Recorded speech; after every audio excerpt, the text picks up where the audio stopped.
कन के भक्त हमारे, ऐसा हमने प्रण कर रखा है। जहां भगवान हमें हम विराजमान कर देते हैं, हम अपना सर्वस्व दे देते हैं। इस प्रकार से उसने स्तुति करी और 10 श्लोक में ही भगवान प्रसन्न हो गए। ब्रह्मा जी ने 40 स्तुति करी, प्रसन्न नहीं हुए। और इंद्र ने 10 स्तुति में, अच्छा ब्रह्मा का पद इंद्र से बहुत बड़ा है।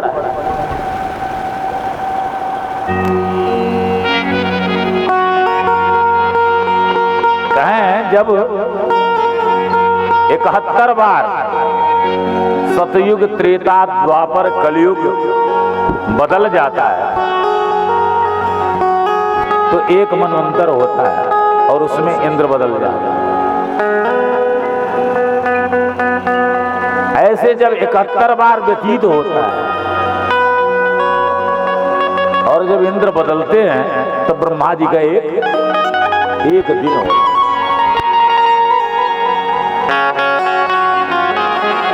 और जो ब्रह्मा जी का 100 वर्ष का होता है दिन, वो हमारे विष्णु भगवान का एक दिन होता है।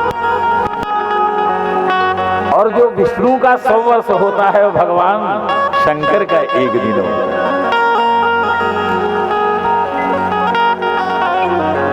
गणना देखिए, 4,32,000 उम्र है कलयुग की, 4,32,800, और इसी का दूना करते जाइए। द्वापर, त्रेता, कलयुग, सतयुग, इस प्रकार से व्यतीत होते हैं। तो इस प्रकार से इंद्र का अपराध छोटा है। दूसरी बात, ब्रह्मा जी ने भगवान के भक्तों को भगवान से दूर कर दिया और इंद्र ने भगवान के जितने भक्त थे उन सबको दूर से भी नजदीक कर दिया।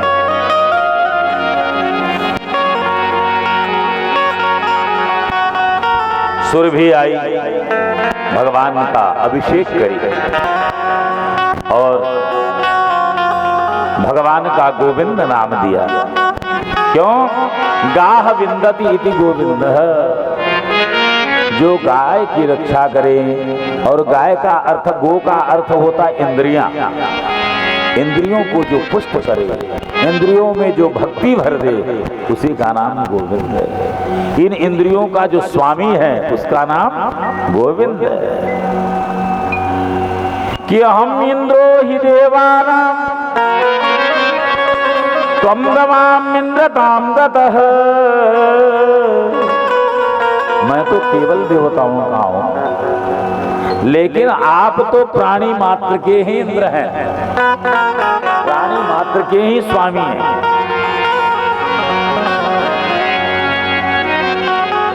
गोविंद इति लोके त्वां गास्यन्ति भुवि मानव। बोलिए गोविंद भगवान की जय। एकादशी का त्योहार था। नंद बाबा एकादशी व्रत रखते, रात्रि में जल्दी से स्नान करने के लिए चले गए।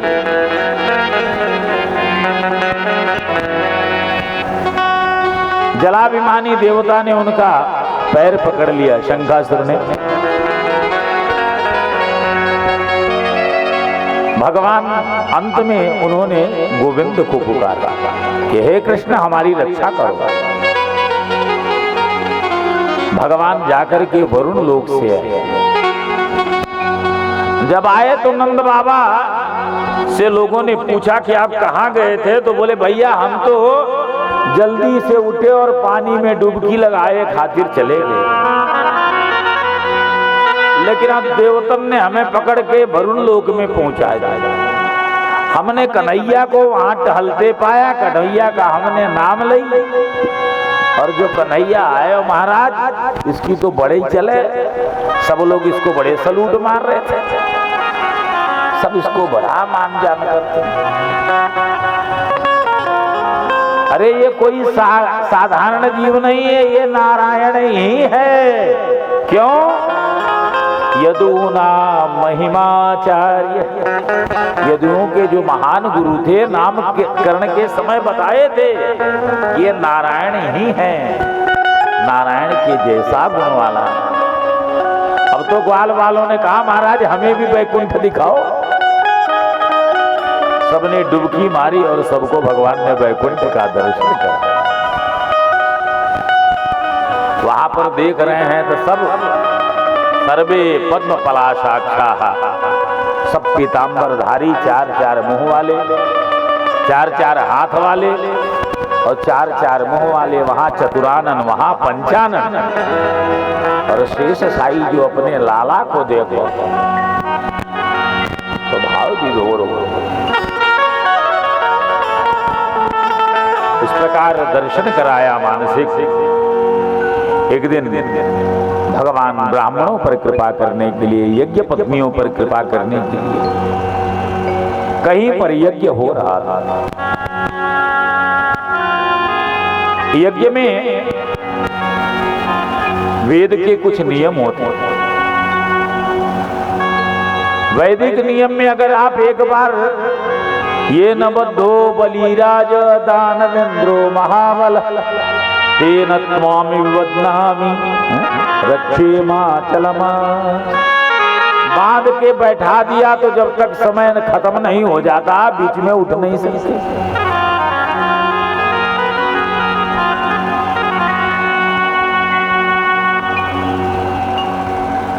आज भगवान कृष्ण उनके ऊपर कृपा करने के लिए उनकी पत्नियां, क्योंकि ब्राह्मण लोग तो देवताओं का यजन कर लेते हैं, ज्ञान के द्वारा दर्शन कर लेते हैं, लेकिन ब्राह्मण पत्नियां क्या करती हैं? सुबह भोजन बनाए। अच्छा बड़ा आश्चर्य देखना, आप लोग कभी सोचो, कभी आप लोग कथा के नाम पर माताओं को 10 रुपए देते हैं कि मैं कथा सुनने जा रही हूं 10 रुपए दे दो? कोई नहीं देते। माताएं क्या करती हैं? बाजार के नाम पर 100 रुपए लेती हैं, 90 का सामान लेती हैं, 10 रुपए बचा करके रख लेती हैं। और वो 10 रुपए जब कथा में जाती हैं तो आरती में डाल देती हैं। आपके लिए भोजन पकाती हैं,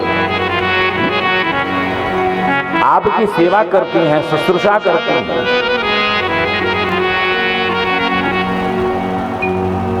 धर्म में आपके लिए जब जाती हैं तो अपने लिए कुछ मांगती भी नहीं। हे महाराज बड़ी कृपा हो, अगर कोई ब्राह्मण बोल दे कि सौभाग्यवती भव तो प्रसन्न हो जाते हैं। बस महाराज और कुछ नहीं चाहिए।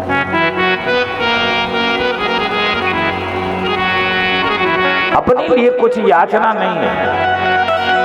हम दुखी रहें तो रहें, लेकिन मेरा पुत्र, मेरा पति, मेरा भरतार दुखी न रहे। इसी कामना से अपने हिस्से का जो 10-10, 5-5 रुपया है वो भी सब धर्मार्थ में लुटा देते हैं।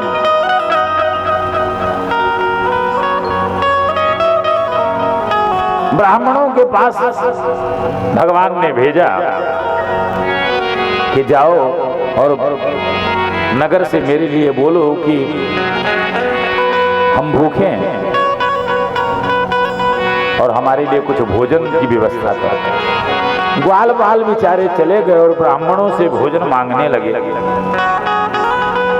अब ब्राह्मण कहां से भोजन लाए? वो तो यज्ञ मंडप में बैठे।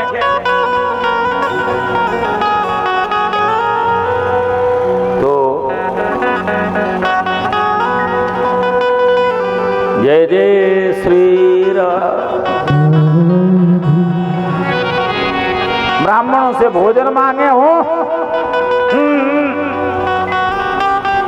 बोल सकते नहीं, कह जाओ इधर से हटो।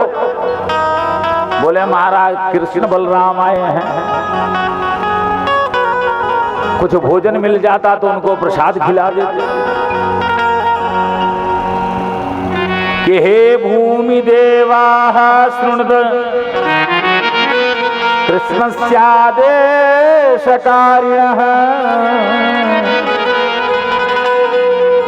प्राप्ताञ्जानीत भद्रं वो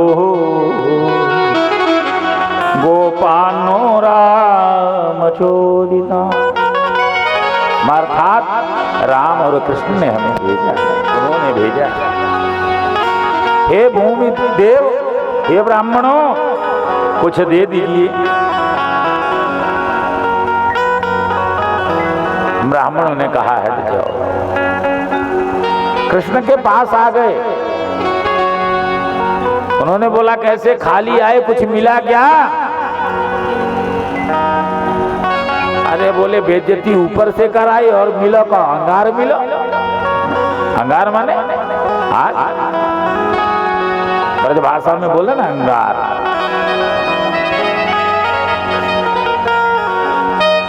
हम तो भैया हिंदी बोल रहे हैं, यहाँ ब्रज भाषा नहीं प्रयोग कर रहे हैं क्योंकि यहाँ पर बहुत समझने वाले नहीं है।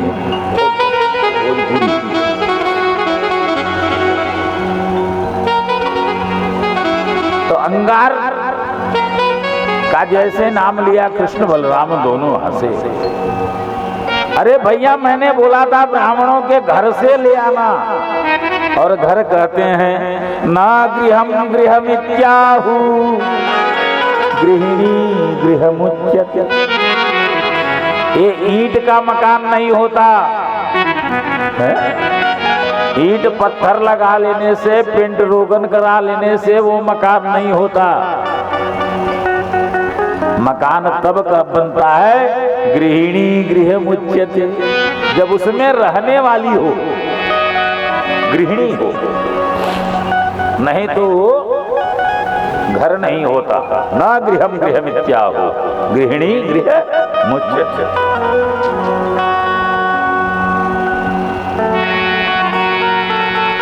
बोले अब की बार तो थोड़ी लगी, कहीं ज्यादा लग जाए। बोले चिंता मत कर।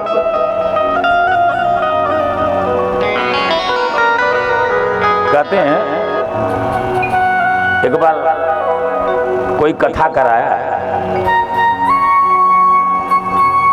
तो कथा हो रही थी, तो कभी कभी ऐसा हो जाता है। एक हमारे बगल में थे तो यादव महोदय, तो हम राजपूत के यहाँ कथा हुई सत्यनारायण की, तो पंडित जी को बुलाया।